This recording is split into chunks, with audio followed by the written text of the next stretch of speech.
things are better left unknown. And I'll never find you here, 'cause no one's ever home.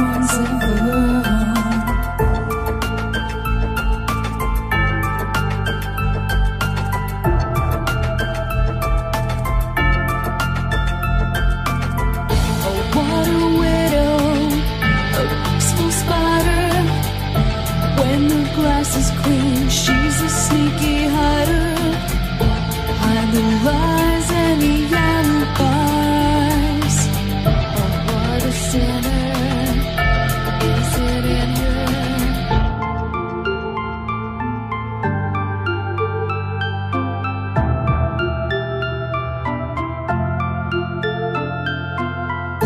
What's the truth in this riddle? Is love really just this simple? I can't seem to find my way in this world that never stays.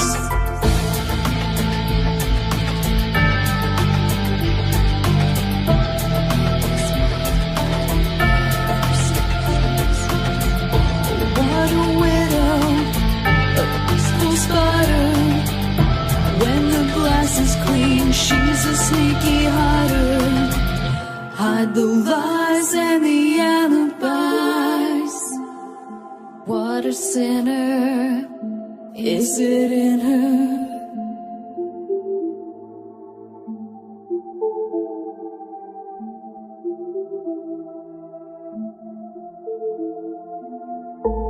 Is this real? Just illusion. I'm lost in wonderland of confusion.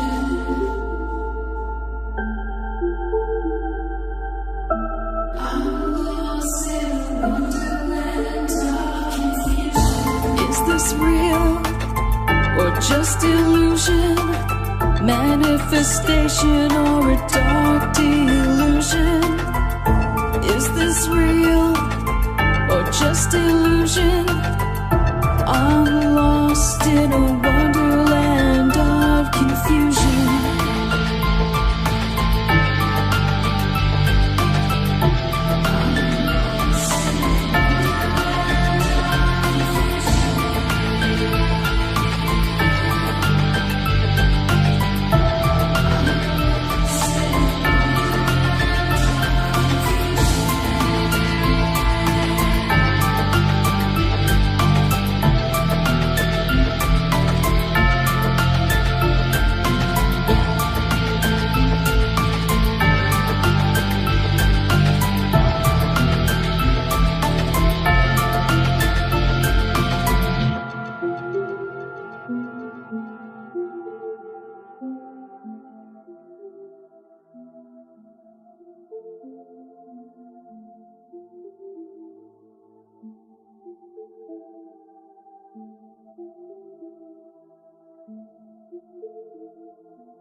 Rip'n Rabbit Hole is a community-driven radio.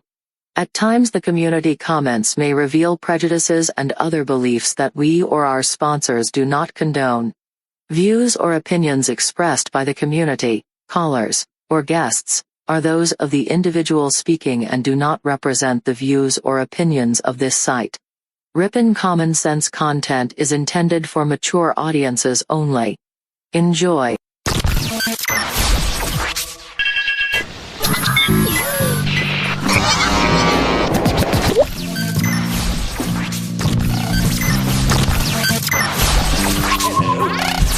Hello.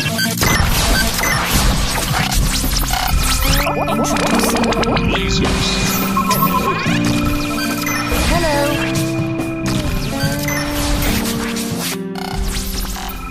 This is My Life DIY, and hi, this is JoJo. Hi, my name is Ash. Hey everybody, it's AJ the Rip'n Rabbit. This is Cynthia Sue Larson. This is your man Meta, aka Propagate This Light. And you're now listening to Darkwolf's Den.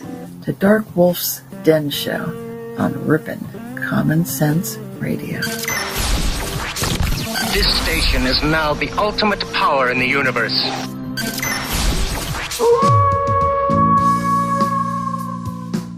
Are ghosts real?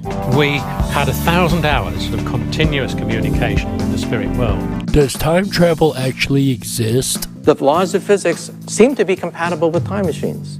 You know, sometimes I wonder about reincarnation. Don't you? A 4-year-old boy in Adelaide, Australia, has told his parents that he used to be Britain's Princess Diana. What would happen if the world found out that aliens were real? I didn't say disclosure would be easy, but what is the alternative? To establish a space force as the 6th branch of the armed forces. We have so many questions and yet so little time, so to have you here, the pleasure is all mine. Coming to you from a secret mountain cave hidden deep within the Idaho wilderness. This is the Darkwolf's Den Show. Now, here is your host, Jerry Hicks. That's right, I am Jerry Hicks, also known as the Dark Wolf, and we are broadcasting live worldwide from a secret mountain cave hidden high up in the beautifully snow-covered peaks of the Idaho mountains. We're ripping through the electromagnetic soup, tearing through the atmosphere, and tunneling away into your radio like a quantum particle. This is the Darkwolf's Den Show for Wednesday, February 10th, 2021. So whether you're on the edge of reality, the edge of the galaxy, or the edge of your seat, we're glad you chose us to be right there with you. Tonight's show, ladies and gentlemen, is quite a special episode for me. I've got a very special friend of mine joining me, my buddy Pete from the Creepy Little Book channel on YouTube. I've been a fan of this guy for quite a while and is an absolute treat to have him joining me this evening. But before we get to that, ladies and gentlemen, we'll get him on and connect with him here in the Zoom room in just a minute. But first, today in history. On this day in 1940, a cartoon by William Hanna and Joseph Barbera debuted by MGM Studios. The name of this cartoon? Tom and Jerry, ladies and gentlemen. That's right, that debuted on this day in 1940. And that is today's Today in History. And of course, Tom and Jerry's a favorite to watch when we were kids, right? We always have those favorite things that we like to watch. That was, of course, a cartoon that I always enjoyed. And another thing I enjoy quite a bit is going on YouTube in my downtime and just listening to different shows from, paranormal topics and, different friends of mine. Well, one of my friends has a show he's been doing for quite a while. His name is Pete, and he does the channel on YouTube called Creepy Little Book, and he does a live show pretty much every night. Well, we've been lucky enough to have him join us tonight before his show, and it is both my honor and pleasure to welcome tonight my friend Pete from the Creepy Little Book channel on YouTube. We're going to go over here and connect with him here in the Zoom room and give us just a minute, and we'll be right back.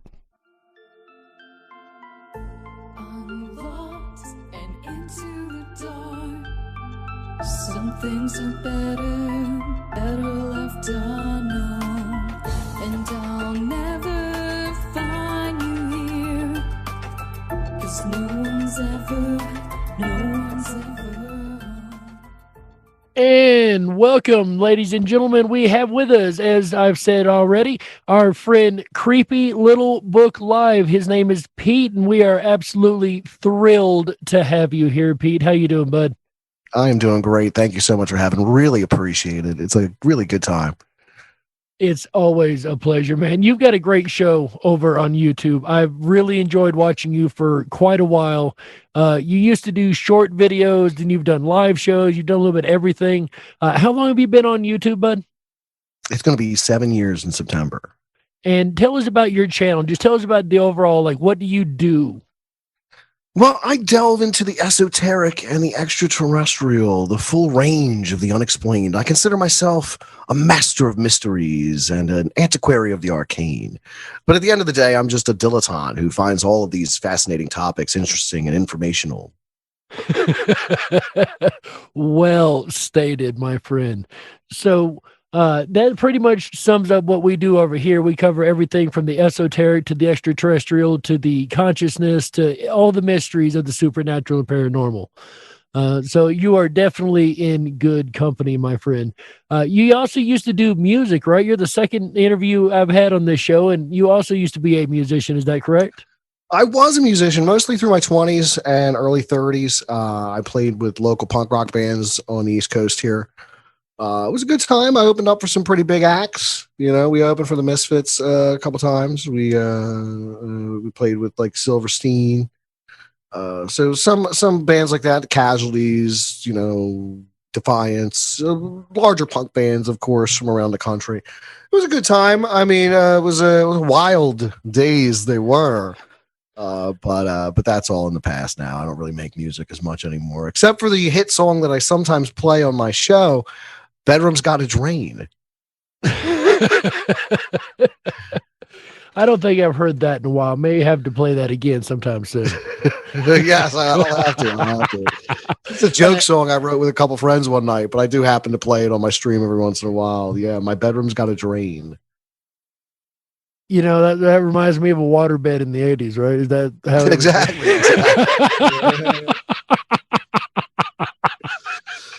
If you guys can't see him, of course, we're on radio, so there's no visual, but he's got a microphone here that is like classic Elvis 60s style old school mic. I really adore your microphone, man. Is this an original, like old school mic? No, this one's about 20 years old. The originals go for quite a pretty penny. But this is the Shure SM58 Series 2, better known as the Elvis microphone. They do make several different models of this one. This one has the black foam screen inside. Gotcha. They do make one with a blue and one with a red, respectively. But I'm a fan of the classic, appearance. And I've had this one for so long. This was the one I used to use when I was in a band. I've just had it for years, so I love the damn thing. I adore it. I absolutely adore it. I've got a Shure myself. It's a newer model, clearly. But they didn't come here to hear us talk about microphones. They come here to hear us talk about the paranormal. So how'd you go from doing music into a deep love for the esoteric and the paranormal? Oh, I was always a weirdo. So I was a weirdo first. I just happened to be a weirdo that got involved in making music. I like to tell people that it was a combination of things. I think, first of all, I'm a product of 12 years of parochial schooling. So I'm haunted by all the angels and saints. Second off, my mom used to take me to the library as an activity as a kid once a week. So I was obsessed with books about the pulps and people like Ray Bradbury and Isaac Asimov. This led me into stuff like Adamski and UFOs. And it wasn't long before I was researching UFOs and the Bermuda Triangle and various aspects of the occult. As I got older, I started collecting a lot of the books that I used to rent from the library as a kid. And a lot of these are 70s and 80s books on witchcraft and the esoteric. One of the prides of my collection is actually the Encyclopedia of Witchcraft and Demonology, which is one of the first things I remember, delving into as an 11 or 12-year-old. Interested in the occult, and it probably all started with reruns of In Search Of and Arthur C. Clarke's Mysterious World. I'm kind of dating myself with these kind of programs. Not at all, man. They replayed these through the 80s and 90s. Remember, they played them over and over, and I loved every last one of them you mentioned, from Arthur C. Clarke to Leonard Nimoy and In Search Of, and there were so many shows through the 90s, of course. Paranormal Borderline. You remember that one with Jonathan Frakes? No, I remember Fact or Faked. That was the one he used to do where they do 3 real stories and 1 fake one. Yeah, I remember that one. He also did the Alien Autopsy, if I'm not mistaken, in like 95. He did host that. Yes. Yeah. Yes.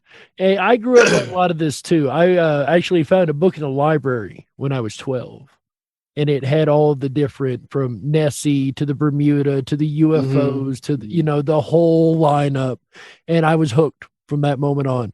And I've always just dug really deep into it. Is there any specific paranormal topic? You spoke a lot about occult and a lot about religious and a lot of Catholic stuff there.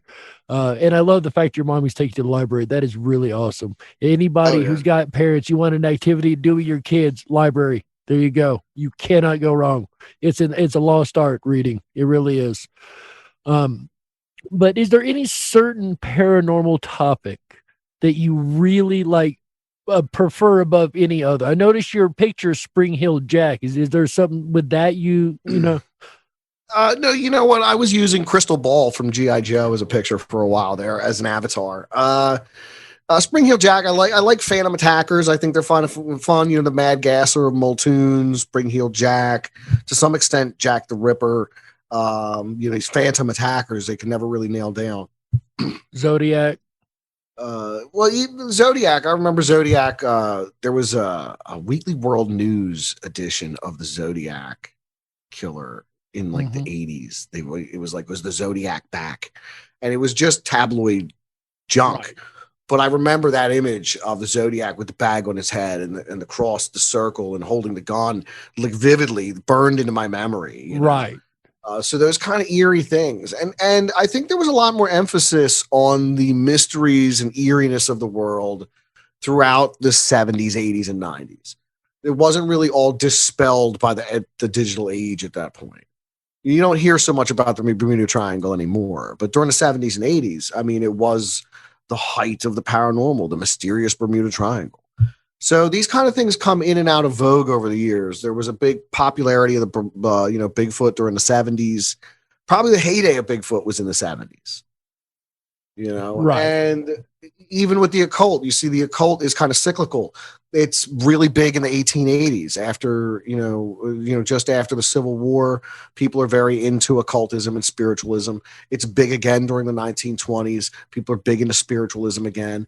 It happens again in the 1960s. And I think I see it happening again now in this digital era. You see, I follow a lot of these kind of hashtags on Instagram for Wicca and the occult and the esoteric.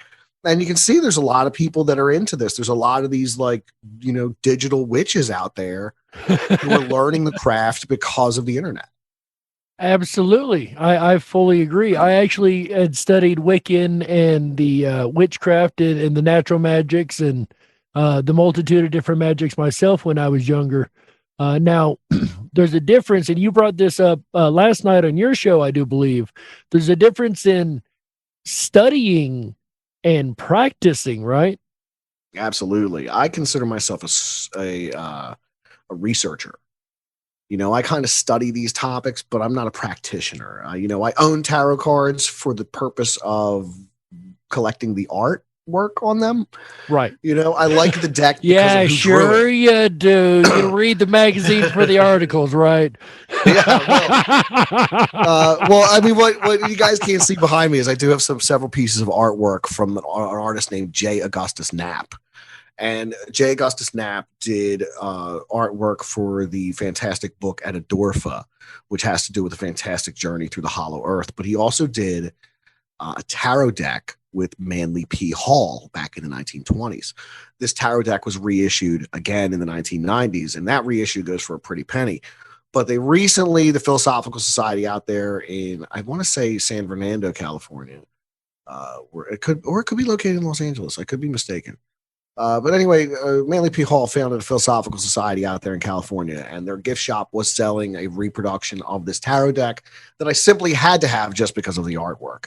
Right. So I do collect things like tarot, and I have an Ouija board because one of my viewers sent it to me for a Halloween stunt I did where I played with a Ouija board. My wife and I sat here and kind of manipulated it for the camera, and nothing happened. I didn't expect anything to happen, Right. I was very skeptical of the Ouija board. So I do have these things in my life. I have grimoires here, among the collections of books that I have. But like I said, I'm not about to go draw circles in my basement and invoke the archangels in some banishing ceremony to seek any results, or even chaos magic, which I read on kind of extensively, is not something I'm going to get involved in. That's a lot of like, a lot of ritualistic stuff. Yeah, very loose ritualism, right? Compared to the high ceremonial magic of something like, they say, Thelema. But it's just not something I'm about to get into. So you present a lot of different paranormal topics. And by the way, the point I was making with that last thing is I have studied a lot myself. I also am not a practitioner of these arts. So when you hear us present stuff, and as I made a point many, many times on the show before, just because I present information does not necessarily mean I believe everything that's being said. I'm presenting the research for everyone else, right? And Absolutely. That brings me to my next question. You also said something else last night I found interesting. I made notes last night during the show, if you couldn't tell. You said, I believe a certain amount of what I put out there, and I don't believe a certain amount of what I put out there, right? Yeah, I generally put it like this, just for the sake of kind of summing it up. I don't believe in 85% of the stuff I'm talking about. That 15% I do believe in is absolutely bananas. That's the stuff I want to dig into then. So the occult, the Jack the Ripper, that was always a crazy one to me too. Those mystery killers, those strange stories that never had a finalized answer, but all these different murders and deaths occurred around it. Right. And some of that takes a paranormal twist, right? I've always felt that was the case. There's almost an otherworldly quality when you look at these kind of unsolved mysteries. I think of one I covered on my channel. It was the story of a woman who, her name escapes me. I want to say it was Dorothy May Flores, if I'm not mistaken. She was an average woman who was coming home one night from shopping and who was assaulted in her doorway and beaten. And in the commotion, the phone was knocked over. The operator heard what was going on, and they sent police around, and they found her concussed with a broken jawbone and laying in her doorway. Now, fortunately, her children had been staying with a neighbor at the time. 5 years would pass. And one night, while her husband, who was Philadelphia City Comptroller, was out at a political ball, someone came into the house and carried her off into the night over his shoulder and down the street and away forever. And she was never seen again. There was a citywide manhunt, and nothing ever came of it. And this was 65 years ago. And the rumor is that if you do talk about this online, that you get cease and desist orders from the family's lawyer. I have yet to receive any cease and desist from the family's lawyer yet, though. So I did make a video on the topic. Well, let's hope that doesn't occur. This is just a story in a larger show, so hopefully they won't nail us for it. But the information, the passing of information, that's the important thing. Just getting it out there. The story itself, you know what I mean? You didn't name any names. You didn't put any specifics. So. Right, yeah. I think it's more attached to the urban legend of the story. Right. Because, like I said, disappearance happened 65 years ago. Who's still alive to really, yeah. be so concerned of the disappearance of this woman who was in her late 30s when it happened, So I have heard from other people who have covered this story that allegedly you get this contact where they're not mean about it or anything. They just kind of ask you to quietly not talk about the disappearance. But like I said, I made a video about it. I got away with it. It's cool. Don't worry. Something else we do here a lot, at least on our channel, and we talk about a lot on the show, is the Mandela effect. Because I actually am the founder of the International Mandela Effect Conference. I do a lot of work in that community. I'm the theory guy when it comes to Mandela effects. I've done a lot of interesting stuff in that. What do you believe in the Mandela effect, just first, before we go any further? I believe that something weird happened when they fired up the D-Wave quantum computer. And you even come with a theory. I love it. Absolutely love it. So that's you mentioned one earlier tonight or last night. I mean, actually, in the show, you mentioned Cliff Notes, right? You remember the Cliff Notes from high school? Oh yeah, absolutely. Or was it Cliff's Notes? For the life of me, I can't remember. Cliff or Cliffs or Crib, That's an honest answer. That's an honest answer. Yeah. So Cliffs is what reality now says it is. Everybody and their brother always remembers Cliff Notes. So is he minor changes? Yeah. It's a small one, but it's not one that I'm affected by because I really didn't use either version. So I don't think they exist anymore. I'm sure there's a digital version thereof. Is there any certain Mandela effect that has affected you? Something you just like, no, that's not the way that used to be? Not really. Nothing I can think of off the top of my head. My memory is very scattershot. I'll read about some ancient, story regarding reincarnation. Like I'll read about Dorothy Eady and her story of reincarnation and her life in Abydos in ancient Egypt. And I'll remember that committed to memory forever. Something happened 2 days ago. It's in and out. Gone. That's an honest answer. I that's something I appreciate right there. Just be honest. No, you know what? I really wouldn't know. I prefer that than somebody going, oh yeah. I can't stand yes people. But anyway, the Abydos one, that's interesting. So you believe in reincarnation then? I think that there are instances that are interesting when it comes to reincarnation. There's been a lot of interesting stories, right? Yeah, there are a lot of very interesting scenarios that have come up. There are people that have made some claims, and there has been some research that speaks to the idea of being possible. Now, I don't know, really, like my personal opinion of life after death and reincarnation is kind of out there. So I don't really know where I stand on reincarnation. I think it's a comforting thought for a lot of people. And I can understand why people like to believe in the idea of reincarnation. I can see why the idea developed. I can even see evidence for it in some monotheistic religions. If you want to take certain passages out of scripture in that context, you could definitely make the argument. But, it's definitely interesting. It's a captivating idea and something well worth researching. Absolutely. I couldn't agree more. Research. Coming from two hardcore researchers right here. Take it from us. Make it worth your time and do the research yourselves. And don't take our words for anything. Do the research yourself by all means. I always tell people, prove me wrong. Please prove me wrong. I want to be wrong because that's how I learn. When you're wrong about something, you learn new stuff. When it comes to reincarnation, I'm always a borderline person. I think reincarnation is very much possible. My personal beliefs, I think we die, we go into another realm, if you will, in which we are greeted by everybody. And I don't think it's a heaven and hell scenario myself. This is my personal beliefs. Once again, I think it's more of a review of life, a new contract for a new round, and coming back. I think that's the best possibility because that doesn't negate God. You could still meet up with God, have your whole conversation, have the life review, lessons learned.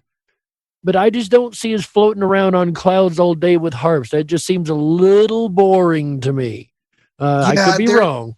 There is, and what you described is almost Swedenborgian in its kind of imagery. This idea of like the Summerland, where you do this life review before you are recycled back into the world to do it all over again.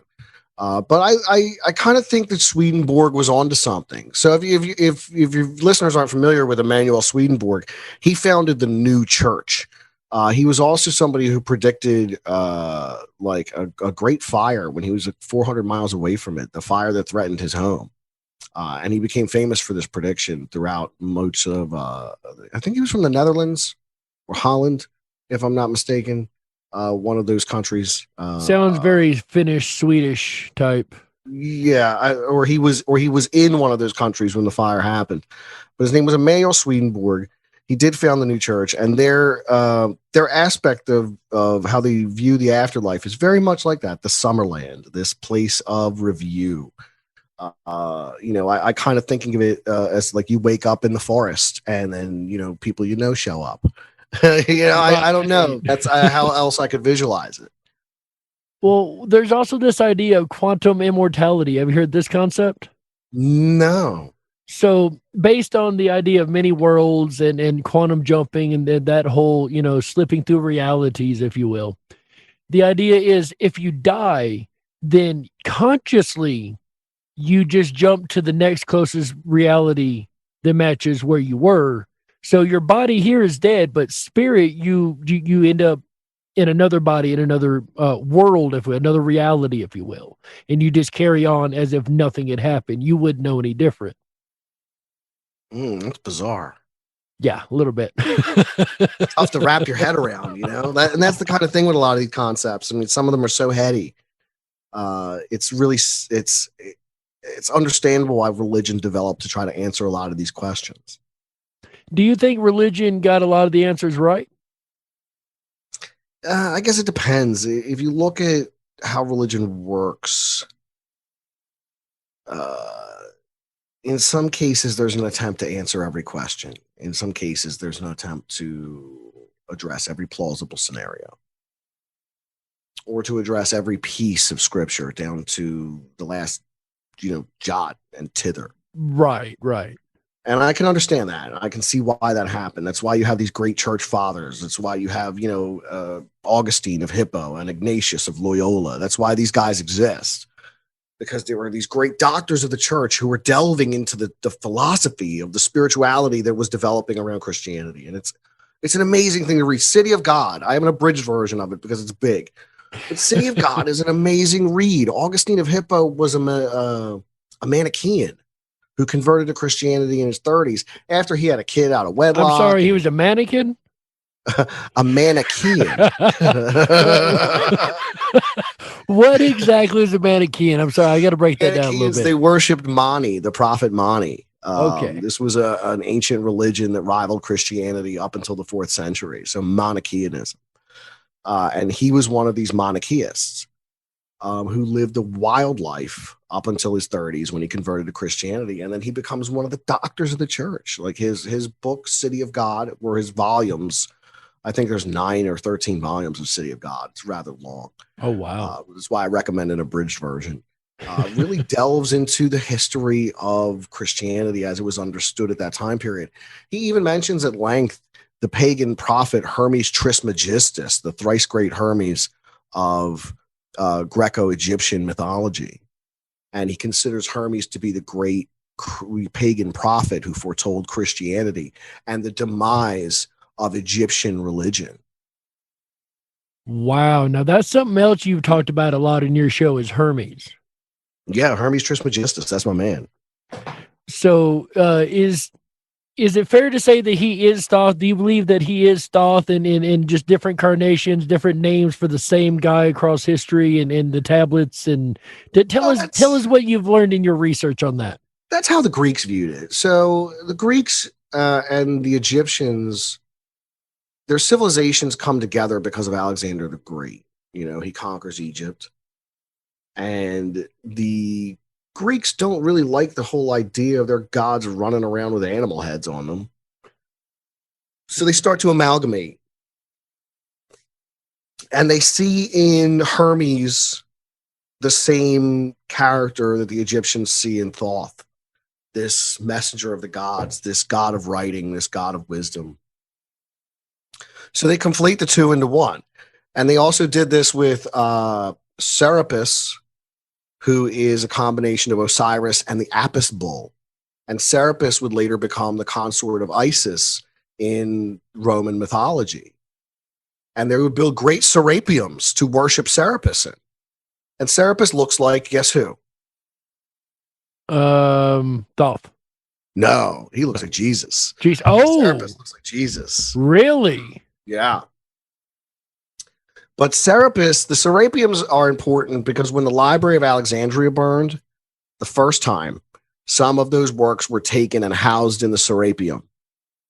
So after the library was burned down to the ground forever, we can assume that maybe some of those works that were moved originally and kept in the Serapeum survived.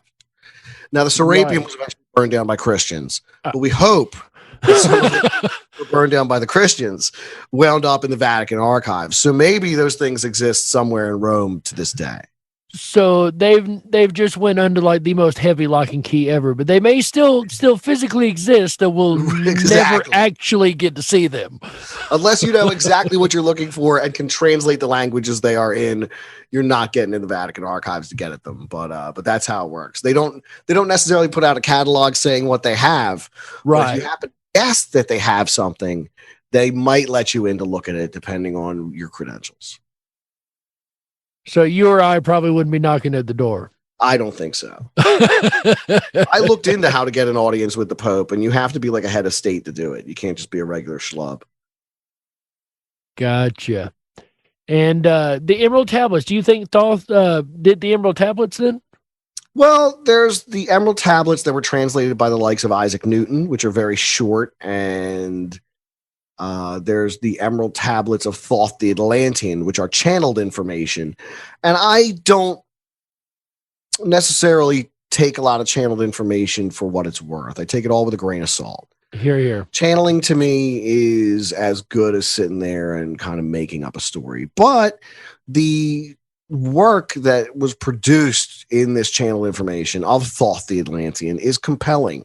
And it does speak to the last days of Atlantis and Thoth rising up above the inundating waters, flying out to the land of Kem, to a land that was known as the place of the hairy barbarian, descending and then disembarking with the sons of Atlantis before they were accosted by the hairy barbarian and had to strike back with their magic science, immobilizing the barbarian.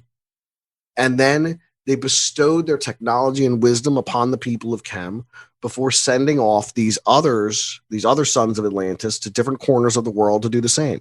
So Atlantis is destroyed. Now, either Atlantis was an isolationist society that wasn't dealing with the rest of the world, or Atlantis was a global state that had colonies all over the place. But if we take this channeled information for what it is, it would appear that the colonies of Atlantis don't exist until after its destruction.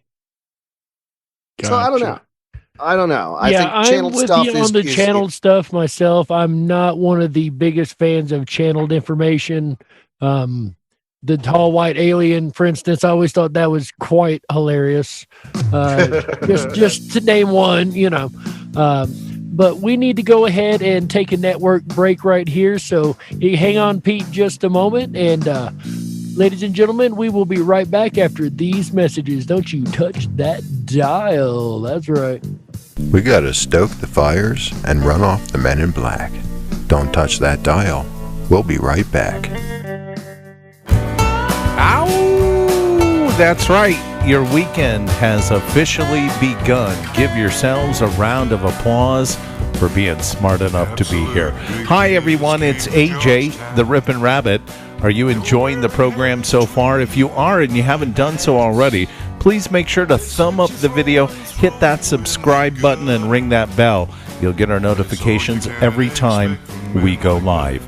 Jerry Hicks and the Darkwolf's Den Show will return again tomorrow night, Thursday, February 11th, starting at 7 p.m. Pacific, 10/9 Central, with Darwin's Downfall, the Star Child. I'm curious as to exactly what that show is going to be about tomorrow night, Thursday, February 11th. Then I'll be back Friday, February 12th, with a look at get-rich-quick schemes. That's right. What works and what doesn't. So many ways to get rich quick.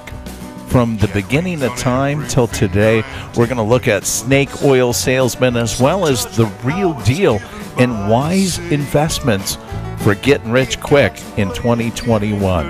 Then Saturday, February 13th, come along with me as we journey down the rabbit hole of ghost towns. We're going to look at some of the more predominant ones, as well as a few that are off of the beaten path. You really got to know about them to visit them. It's going to be a lot of fun. Starts at 7 p.m. Pacific, 10/9 Central. All shows start at 7 p.m. Pacific, 10/9 Central, right here on the very best of Common Sense Radio, the Rippin' Rabbit Hole. Ghost Towns will happen Saturday, February 13th. I was talking to Nikki Rabbit about the number 13. And we know about the superstition of Friday the 13th, but there are several people in the world that suffer from triskaidekaphobia, which is the fear of the number 13. So those people are equally afraid of Saturday the 13th as they are Friday the 13th. Let me say, if you are one of those people and you have a fear of the number 13, please join us February 13th right here at the Rippin' Rabbit Hole as we explore ghost towns together. Why not add two famous fears together? The fear of 13 and ghost towns as well, because one would have to assume if it's a ghost town, it's inhibited by ghosts. We'll find out Saturday night. Then we'll end out the weekend right together Sunday night with a look at anger. We'll twist and turn through the rabbit hole of ways of dealing with anger, how to identify it, and what can we learn from being angry people ourselves. Tune in Sunday night. We'll end out the weekend together right. We'll return tonight back to Jerry Hicks and the Darkwolf's Den Show. You're listening to the Rippin' Common Sense Radio Network.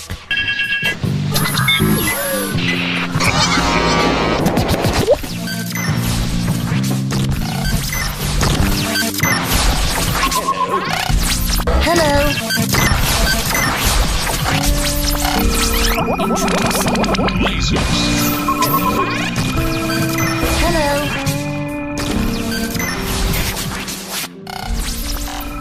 This is My Life DIY, and hi, this is JoJo. Hi, my name is Ash. Hey everybody, it's AJ the Rippin' Rabbit. This is Cynthia Sue Larson. This is your man Meta, aka Propagate This Light. And you're now listening to Darkwolf's Den. The Darkwolf's Den Show on Rippin' Common Sense Radio. If you were meant to be controlled, you would have come with a remote, but you didn't. And that's why you listen to the Darkwolf's Den Show.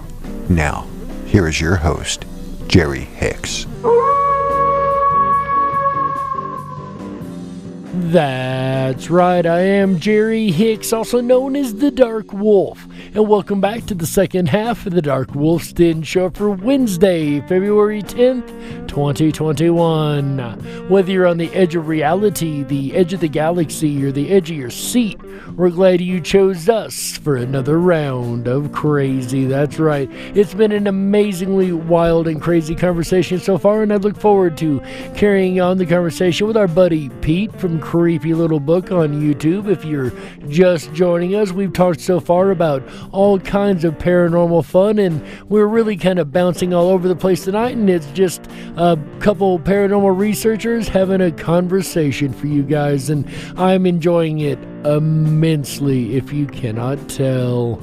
Anyways, ladies and gentlemen, before we reconnect in the Zoom room with Pete, I just want to make a couple notes here real quick. Make sure you go over to the rippinrabbithole.com. That is RIPONRABBITHOLE.com. If you haven't already, ladies and gentlemen, hop on that mailing list. Make sure you know when we are talking about every weekend when we're going live. That's right, amongst other fun things over there. And if you care about free speech and want to express yourself in a way that's not going to be, stopped by the major big boys, then stop on by our rippinrabbithole.com and drop down the rabbit hole where the conversation never ends. And I'm sure there will be a lot of conversation tonight because we've covered so many different topics and we're only getting started, ladies and gentlemen. And speaking of just getting started, we need to go ahead and get the second half of the show started. So without any further ado, ladies and gentlemen, we're going to go over here and connect back into the Zoom room. Give us just a second. We'll connect back with Pete in just a moment.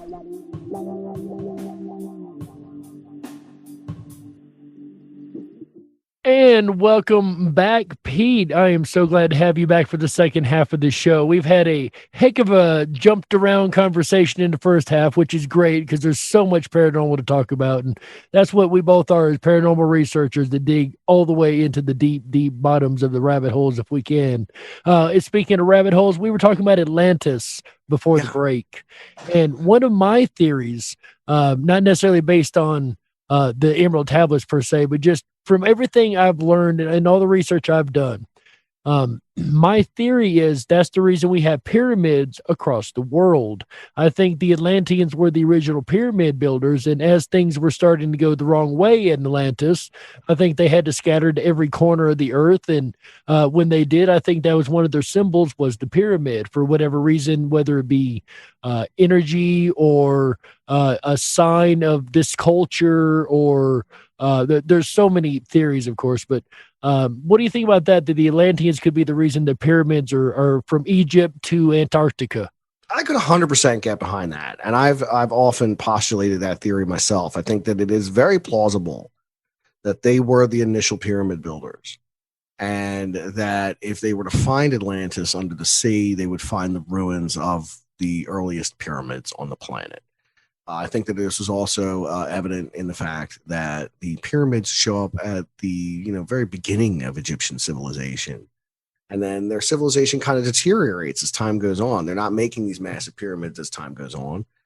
They're making them kind of early. Imhotep is deified as the architect of the pyramids, and I think that it's very likely that Atlantis does have a connection to them. I think the Mesoamerican pyramids speak to this. I think the Chinese pyramids, the Bosnian pyramids, the Alaskan pyramids, the Antarctican pyramids, they all speak to this.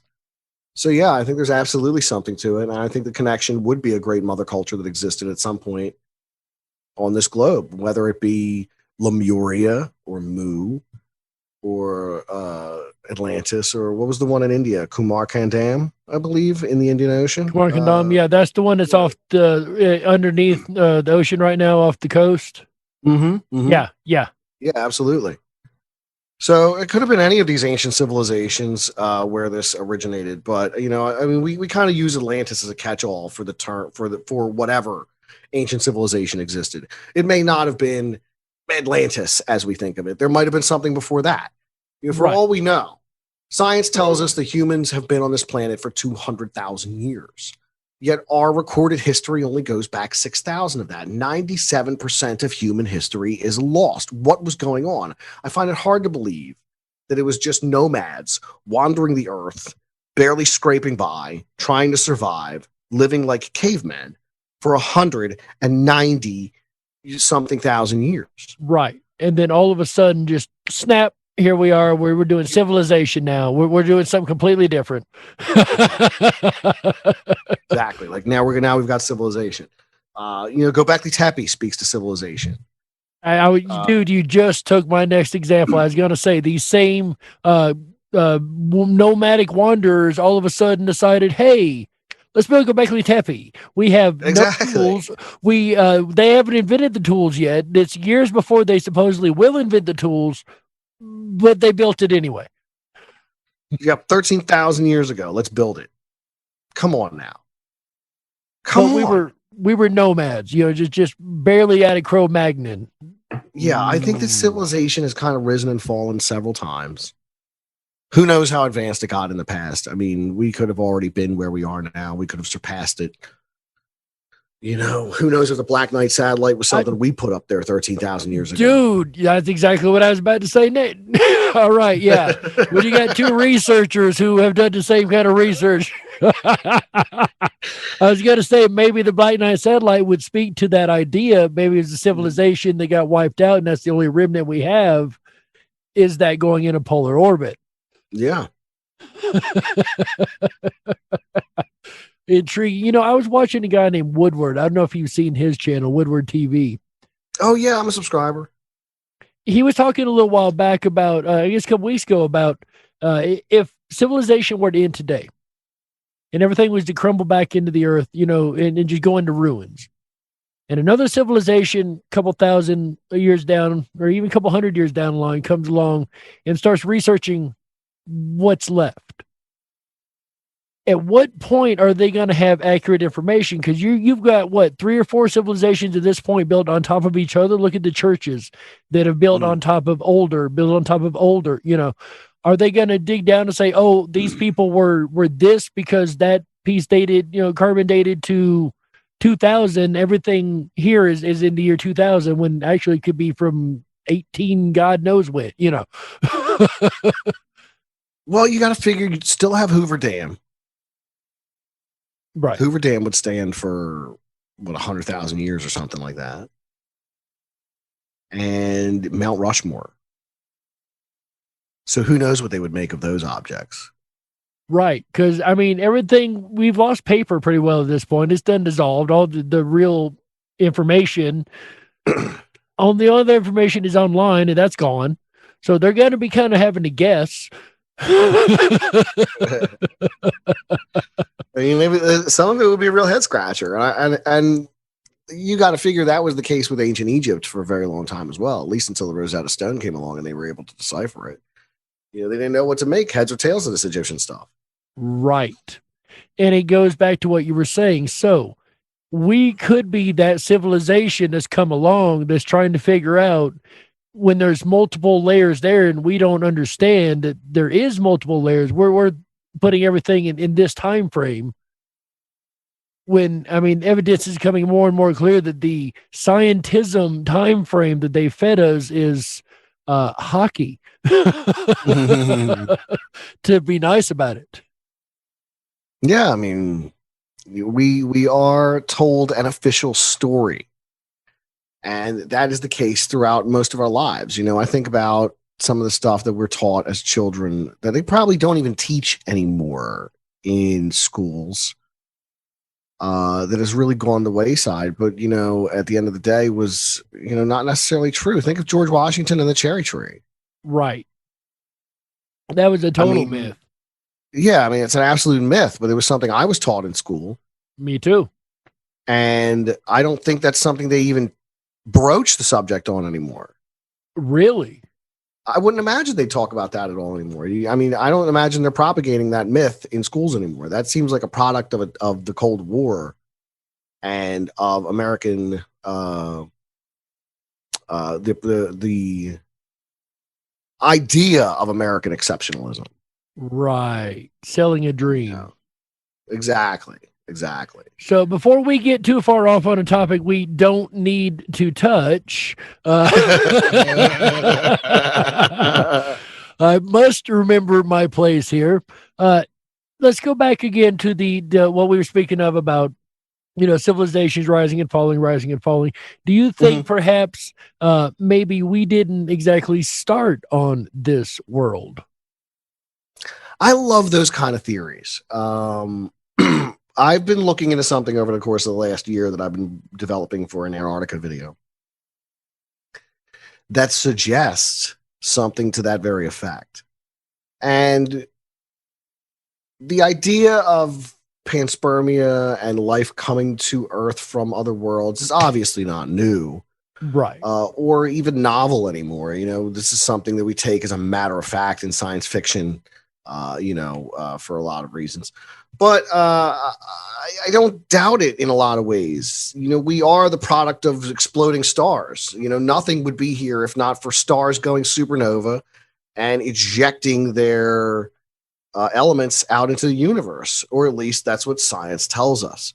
So, you know, at the end of the day, whether or not we believe in one version of how we came to be here or another version of how creation came to come about, we know that stars produce the very elements that make up our world and make up our bodies, you know, so we are connected to the cosmos around us in a very intimate and unique way, especially if you get into the ideas concerning quantum mechanics and string theory. I think everything's kind of connected, you know. Use the force, Luke. Use the force, indeed. It brings us to the whole month of January I spent talking about consciousness and the mysteries of consciousness. Like the fact that you can feel somebody staring at the back of your head. Yeah, absolutely. Things like that. If consciousness is in the brain, that shouldn't even be a possible thing, even with quantum physics. But it really brings into the conversation I'm losing my thought here. I need to hurry before the thought runs away. The connection of all of us. You brought everything's connected. We're all stardust. We're all part of the cosmos. We're all connected to a degree. Do you feel that every human on the planet has some kind of low-level ESP connection to each other, regardless of race, culture, color difference whatsoever? Like the idea of a collective unconscious? Yes, Jung's wonderful work. Yes, sir. Maybe a collective unconscious, maybe a shared genetic memory to some extent. It could be why we have instinctual fears that we all share. Heights, snakes, large birds, these kind of things that would have been threats to us as predators in the ancient past. Right. These could have left some genetic imprint on us for that reason. It's the reason why a cat tries to look like a snake when it wants to scare you. It puts its ears down and it makes its body long, and it's a primal thing. So I don't know. I guess so. At the end of the day, it's possible, I'm like, you've got situations like you're thinking of your best friend, and then all of a sudden they call, or a person you ain't talked to in 20 years, and all of a sudden you hear from, these little odd coincidences that seem just a little more than coincidence. Just these things that make you wonder, is there more of a connection there than like serendipity? Yes. All these serendipitous moments. Yes. And I've had that occur in my life as well, where things just, the implausibility of all events leading to the direction they led to is flabbergasting in some regard. So with that thought in mind, do you think that there are certain events that could be, no matter what happens, you're going to end up in this spot, that are fated events, if you will? I don't know if fate is something I ascribe to personally. I think that would involve some level of like predestination and negate free will. And I think we all do have free will, so if you're predestined, then free will is an illusion. That is something that I've fought with in my head for a long time, and I still don't know what side of that fence I stand on, because of situations I've had in my own life where my free will was negated by reality itself, by fate. Literally, fate itself stopped me 5 times in a row from doing something I wanted to do. Every time something come up that stopped it, my free will was negated. The same thing I was trying to do. It went all, 5 different things. One thing I wanted to do, 5 different times I tried it, 5 different ways, it was negated by reality itself, by circumstance itself. So, yeah, it's like that. Like it was clearly there was no free will to this. My free will was thwarted by circumstance every time. So at what point is predeterminism? At what point is free will? And could they work together? See, I have this theory, Pete. It's called time-locked events. So it is my theory that there are certain things that, regardless if you have a multiverse of many worlds or the one world, certain events have got to happen. 9/11 being a big example of this, a great example, because we all know it. And this can go all the way down to a personal level. If I hadn't have made this one decision that I thought was a free will decision, but that led me down this path, like when you get to a crossroads, all right, if I hadn't made this decision, led me down that path, there's no way I would have been at this moment right here to meet my wife, to get that job that I would have never got, to have that opportunity that would never have been offered to me before. That just those little moments in our life that almost seemed like destiny. We even say it sometimes. It was almost like it was meant to be.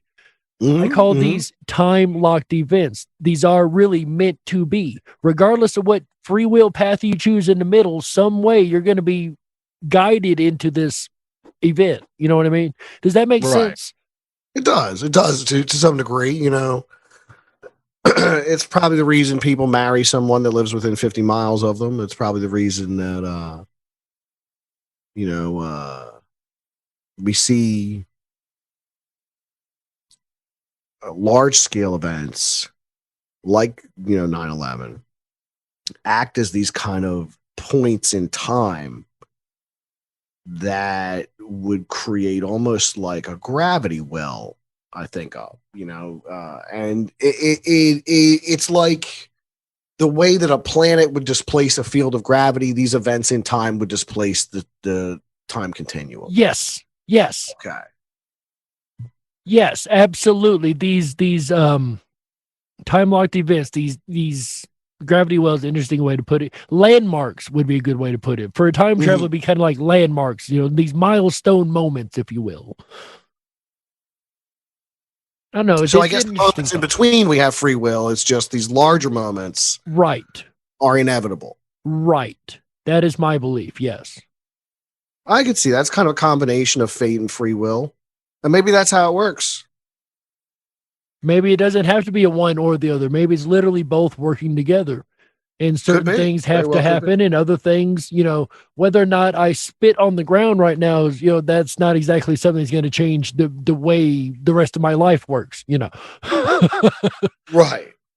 But when it comes to a big event like the wife or the job or the opportunity or the career or whatever these big things happen are, perhaps those are those time-locked moments there. When it comes to paranormal, have you had any personal paranormal encounters? UFOs, ghosts, BEKs, black-eyed kids, whatever? Not a one. Not a one. Not a one. Oh, come on. Love the honesty. The closest thing that I have to a paranormal encounter is I was interviewing a paranormal group of investigators, and they were located at a particular house in Pennsylvania where they did lots of psychic work out of.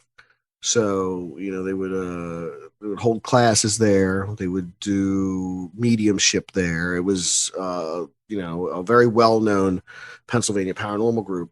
And I'd been put in touch with them for the purpose of doing this interview. They were good people, former police, former firefighters, very reputable people, 2 mediums. And during the course of the interview, I could have swore that I saw a child run up a staircase to my left, but there were no children in the building. Huh. So they explained to me that there were spirits of 2 children residing in the building because they had gone to do a house cleansing and these children were not ready to move over to the other side. So they brought their spirits with them back to their psychic house in Pennsylvania. And that these were not the only spirits they had the option to do that with. That in some cases, when a spirit was not ready to move on, they would convince the spirit to move back with them to their particular residence and remain there until they were ready to go. In this case, alleviating people's hauntings, but then bringing the haunting essentially home with them. Now, I don't know how much of it was power of suggestion or my desire to want to see something, or the actual fact that I might have seen something, but it's the closest thing I have to a paranormal story. So I don't know what I saw that day, but I feel like I saw something out of the corner of my eye. I love it. The open-mindedness there. It's not, I know there's this, I know it was that. Interesting. Very interesting. I love the fact that you look at it from every angle. That is a true researcher's trait. Absolutely. Look at it from all sides, not an echo box and creating an echo chamber. And I'm going to believe this, and that only information I want is what supports my belief. I really appreciate you for that. And then, guys, this is definitely somebody you want to be checking out on YouTube. Creepy little book, I'm telling you. But that's interesting, man. It could go either way. Power suggestion.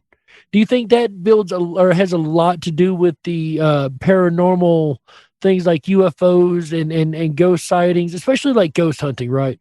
We see it a lot on, I'm not even going to get started with the TV shows. Yeah. But we see it a lot with ghost hunting, right? One person says something, then it kind of gets a group think going. Do you think power suggestion really plays in a lot of paranormal stuff, or is it more of a small portion of case files? I guess it really goes case by case. It depends on what you're dealing with. I mean, obviously, in some of these ghost encounters, we're dealing with real traumatic events in history. With others, it's a case of people not ready to move on. With some, it's malevolent entities, so there's such a variety of experiences that come along with it. I think it's impossible to just kind of pin down cause and effect or correlations that might have exist between the one or the other. I was saying this the other night. I often wonder if there's a connection between paranormal activity and the phases of the planets and the moon and such like that. And I asked this of that paranormal group I interviewed, but they didn't really have an answer for me. And nobody ever has an answer for me when I ask that question. All right, guys, my research team out there, you know who you are. I've literally got a research team. I'm not even making that up. Nice. Guys, you heard the question right there. The phases of the moon and the planets and whatnot and paranormal activity, is there a correlation? Now, we know with the Mandela effect, some of the theories we've been working actually has to deal with a lot of this stuff, with the Schumann resonance, with the sun, with the solar activity. I would even dare say to the extent of the planets, but I've not got enough data to say that just yet. But research team, guys, what do you think? Let's do some research on that. Let's see if we can come together and find out. I like this. You've been asking this question for years. I want to see if we can get an answer here. That's a very intriguing question. Nobody seems to know. I'd be curious to find out. And that goes all the way down into harmonics and frequency and just the gravitational movement of things creating different frequencies in the solar system and energy, frequency, vibration, all of it coming together. That's what old Tesla said, right? Exactly. You want to understand the universe, you need frequency, vibration, and harmonics, right? Frequency, vibration, and 369. Energy, frequency, and vibration. And vibration. I think that's what it was. I could be mistaken though. Like I said, my memory, anything 2 days or older, it's gone. Hey, I find it funny. Like you said, you can pull up so much paranormal case file information in your head that even I'm blown away. I got to look up the case files to remind myself of them, Well,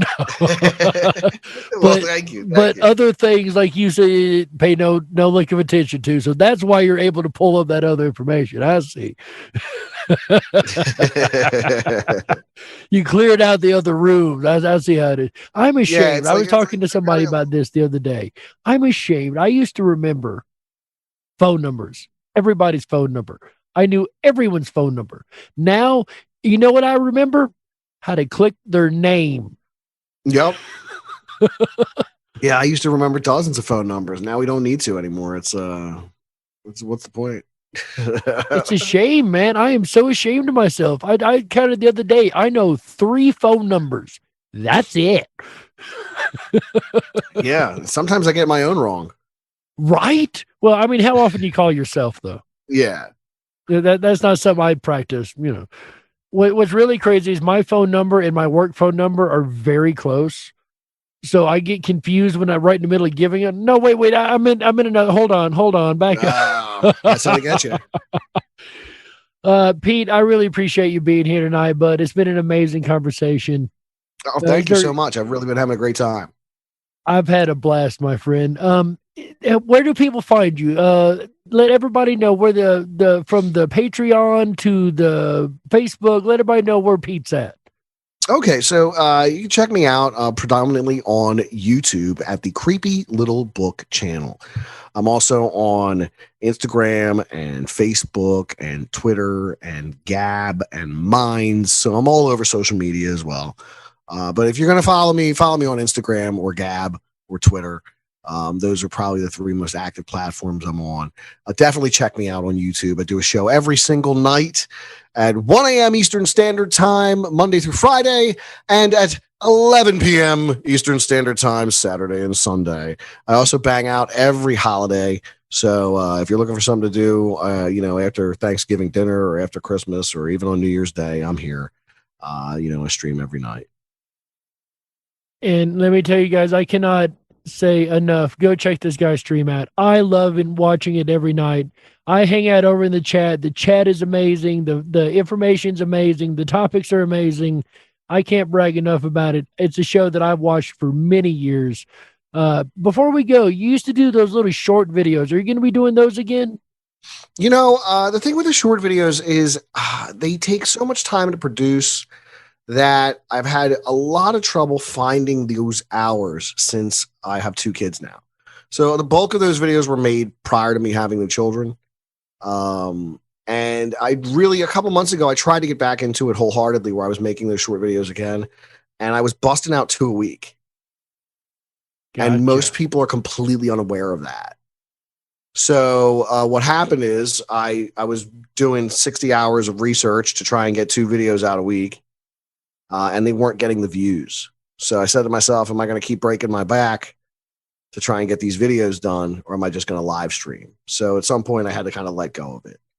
So I moved mainly more into live streaming now to some detriment, because a lot of people did prefer those shorter videos. I'd love to get back into producing the shorter videos. I really would. But there's got to be an audience for them for me to dedicate the time to it. So it's like, the sad thing is with the climate the way it is on some platforms, it's very difficult to maintain growth. It's very difficult in some cases to just have people discover your work because it's not being promoted. So in that regard, it has been kind of a slump, but I got to say, when it comes down to it, streaming is really what people are looking for lately. So it's not a long stream. You do what, an hour stream a night? Yeah, just 1 hour every night, just a quick hour. We bang out various topics. Like I said, we'll do everything from the biblical to the bizarre, the esoteric to the extraterrestrial. I love talking about UFOs. You can get me started going on UFO mythology, and I will not stop. We will talk about Truman Bethram and Aura Reigns. We will talk about David Huggins and Crescent, his alien lover. I mean, I will get all into that stuff. I love it. It really is the juiciest apple of the paranormal as far as I'm concerned. I love the aliens. I love them. I got to have you back for a discussion on aliens sometime soon. Absolutely. I'd love to. Excellent. Well, we would definitely have you back again soon. I would love to have you back on the show. Ladies and gentlemen, Pete from the Creepy Little Book Live. Thank you so much for being here with us, Pete. Thank you. And there he goes, ladies and gentlemen, Pete from the Creepy Little Book channel on YouTube. Definitely go over and check that out. He's over there every single night, having a great time talking about the paranormal. He's an amazing researcher and just a show that I absolutely enjoy 100%, and I cannot recommend it enough, ladies and gentlemen. But what do you guys think? We've covered a lot of paranormal topics tonight, and I hope you guys have enjoyed the conversation of 2 paranormal researchers, although it was quite a bit across the board, kind of a weird-a-thon tonight, which is not a problem for me at all. I enjoy a weird-a-thon. What about you guys? In the end, ladies and gentlemen, when it comes to the paranormal, all we got to do is apply a little common sense, and you be the judge.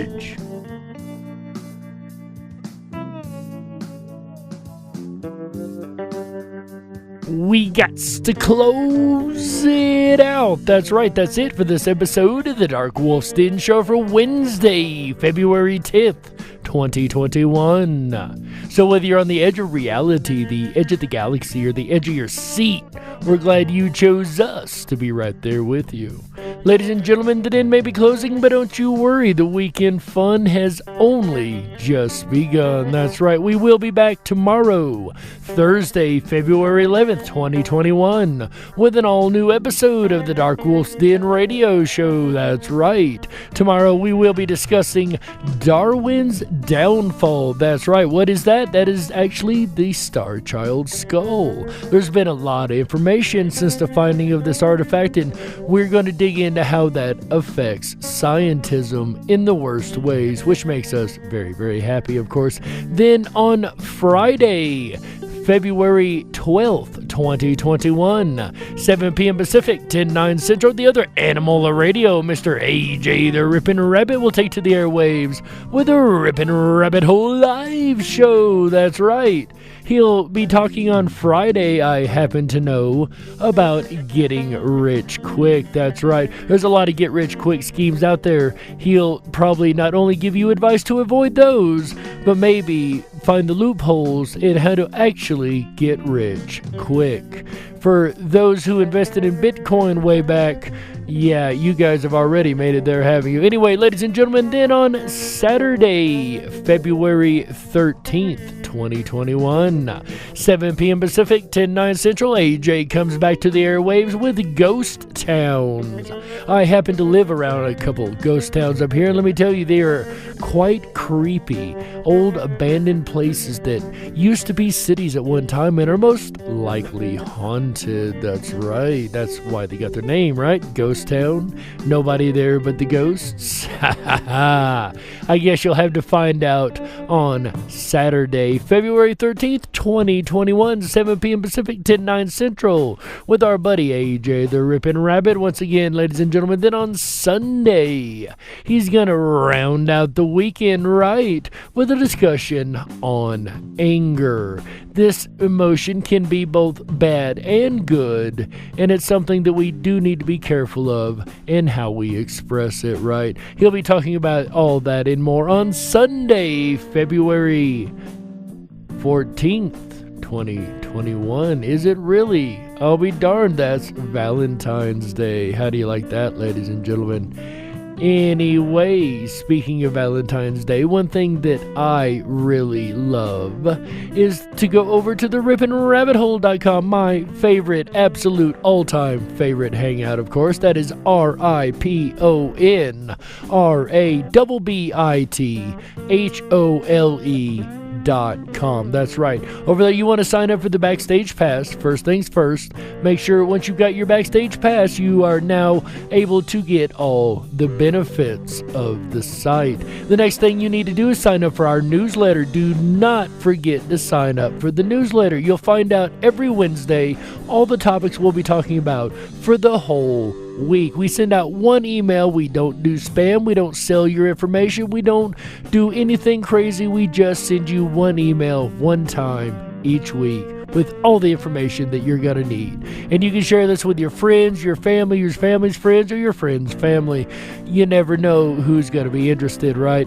Also, while you're over at the rippinrabbithole.com, ladies and gentlemen, make sure you drop down the rabbit hole. That's right. That is our version of the social media over there, and it's definitely a lot of fun. It doesn't matter what time of day, there's always something going on the wall down the rabbit hole. That's right. Also, last but not least, do make sure that you check out our 24/7 Backstage Lounge. That's right. That's where I'm going to be here in just a few minutes right after the show. If you want to come hang out with me, you are more than welcome to. We would love to have you back there, and just all kind of fun conversation from international guests around the world. We've got people from all over that come back and join us, and it's so much fun, and we would love to see you there. Speaking of around the world, ladies and gentlemen, for those that don't know, we are live on the radio in Ripon, Wisconsin. Shout out to everybody over in Ripon, Wisconsin, as well as 49 other countries across the world, and we are so glad to have every last one of you guys listening. So it doesn't matter what country you're in, what part of the world, we're glad to have you rabbits along for the ride. That's right, ladies and gentlemen. It is my honor and pleasure to do these shows for you guys every week. It has been an absolute pleasure to have Pete here with us tonight, and I look forward to seeing you guys tomorrow, February 11th, 2021. Ladies and gentlemen, on behalf of Chick Mandela Effect, Michael Musco, AJ the Rippin' Rabbit, Walt House, everybody who has been involved with Rippin' Common Sense Radio and with the making of this show, we thank you so very much. Also, shout out real quick to our mods over there in the YouTube chats. We're so glad to have you guys along for the ride. On behalf of all these folks, ladies and gentlemen, my name is Jerry Hicks, also known as the Dark Wolf. And remember, until next time, stay awake, but dare to dream. That's right. Good night, everybody. How yeah!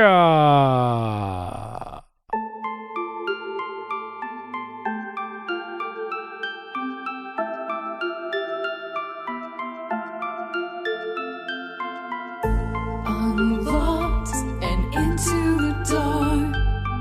Some things are better left unknown, and I'll never find you here, 'cause no one's ever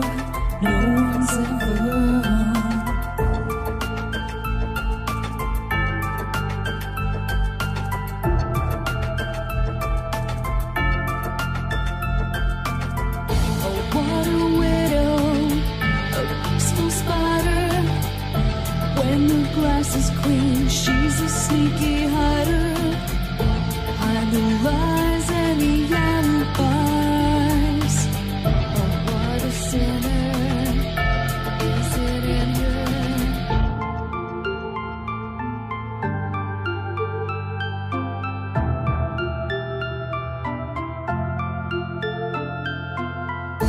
What's the truth in this riddle? Is love really just this simple? I can't seem to find my way in this world that never stays.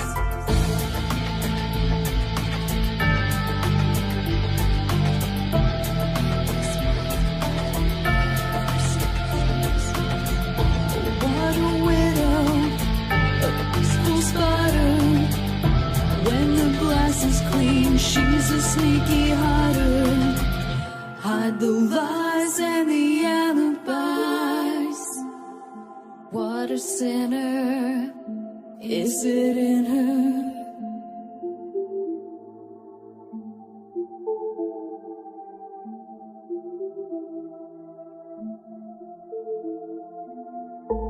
Is this real? Just illusion? I'm lost in a wonderland of confusion. I'm lost in a wonderland of confusion. Is this real or just illusion? Manifestation or a dark delusion? Is this real or just illusion? I'm lost.